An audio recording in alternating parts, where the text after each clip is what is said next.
Phoenix Goodyear Airport, and today we're going to meet up with the director of the airport, Art Fairbanks. And as you can see, we're pretty close to the Indians spring training facility, and many people are wondering why all these planes are just sitting around, so he's going to tell us why.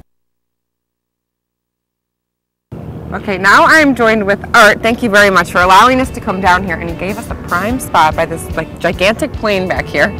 So it's very fun, but thank you. We just have a couple of questions. Just first, give us a little bit of history and background of Goodyear Airport. Sure. Here at Phoenix Goodyear Airport, we're lucky to have some of the best aviation weather in the world. We've got 330 days of sunshine, which leads to great weather for training. People come from all over the world to train. What's that? I said you wanted to rub it in because we're from Cleveland. So he's like, we have all these days of sun. I'm like, yeah, I couldn't do that in Cleveland, but. Well, everybody, and we have a saying here in Phoenix that you don't have to shovel the sunshine. So people come from all over the world to learn to train here. But this started way back in the 40s, the founding of this airport, when the Goodyear tire and rubber came to plant cotton that was actually used in the tires. And then it spun up as part of the war effort to make sure we had plenty of planes for our servicemen. All kinds of planes were developed here, including the most popular, the Corsair.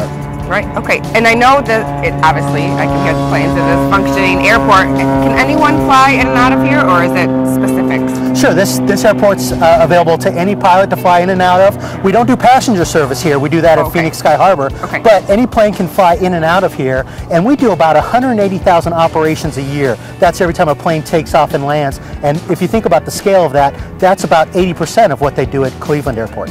I know we're standing here by this plane that obviously doesn't work, but how many functioning airplanes do you have that are here at the airport? So we have a number. We have over 200 actual functioning airplanes that are in hangars that are flown on a regular basis. But here on this side of the airport, we have a number of jets that are used. And there's about 140 on the airport now. Okay. And a number of things will happen to those airplanes. 3 different things will happen. One, many of them will fly again as the economy picks up. Airlines will put them back in service, they'll fly again. Another thing that will happen is they'll be reconditioned and they'll fly all throughout the world for different countries, these airplanes will. And then a small percentage of them will be taken apart for the parts, which is actually more valuable than the plane.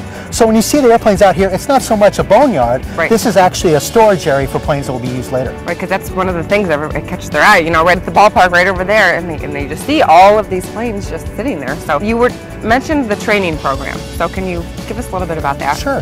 So like I said, pilots come from all over the world to train here. We have the German Air Force that trains here. We also have pilots that come in from Germany and England that train here, as well as all over the United States. So Phoenix and Goodyear in particular are a very popular place to learn how to fly, and a lot of that's attributed to our excellent weather and a lot of days to try some of the best flying weather in the world right here at Phoenix Goodyear. Thank you very much for allowing us to come down here, and it's very exciting, and the fans will be happy that they know what this is now. Great. Instead of just a graveyard for planes, which they originally thought. So it's very interesting. Thank you very much. Thank you. That'll do it for today from Phoenix Goodyear Airport. Thanks to all the crew for showing us around today. Now, this plane is usually up in the air, but tomorrow I will be up in the air in a hot air balloon. So thanks for watching, and we'll have more of Ashley's Arizona Adventures tomorrow.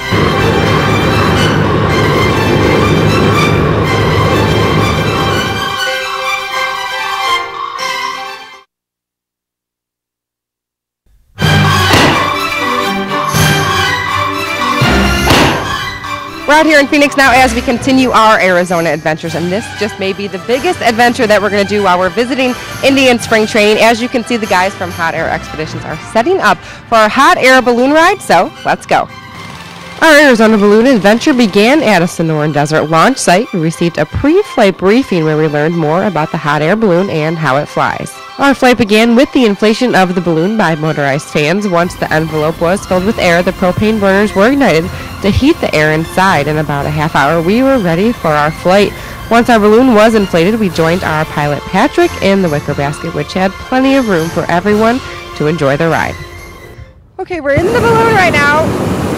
We're about to take off. Everyone's a little nervous in here, but we're going to go up. When we took off, it was a little rocky, but as we ascended into the beautiful desert sky, it got much smoother.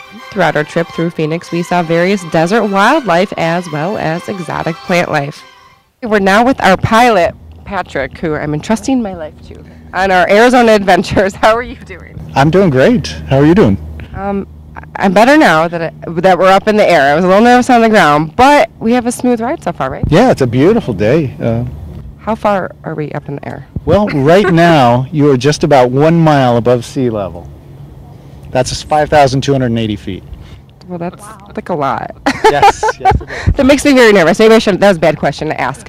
And I have to ask, does a lot of people propose? Oh yes, actually we had a couple last week, and then Valentine's Day we had a couple that weekend propose. It's a good place to propose. You can't say no.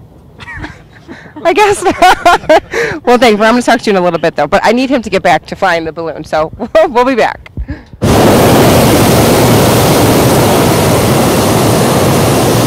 Now we're getting ready to land, right? Yes, yes. Okay, now, I was under the assumption that you took off somewhere and you landed in the same spot, you know. It's very kind of like an to airplane. land right back where you started. You're going with the wind, so you have to go with the flow and see what landing spots are available and adjust your flight on that.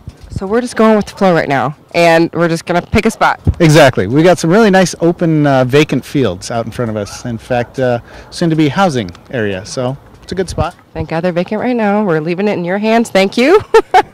I'll talk to you when we're on the ground. Throughout our hot air balloon flight, the ground crews followed over desert lanes and roads so that they would be ready and waiting for us when we landed. Thankfully, we made it back on the ground safe and sound, so now it's time to go. But before we left, the Hot Air Expeditions crew greeted us with champagne and hors d'oeuvres. And finally, we were inducted into the Ballooning Society and awarded with a certificate. Okay, so we landed somewhere out here in the desert. We had a great balloon ride over the city of Phoenix, so that'll do it for Ashley's Arizona Adventures for today.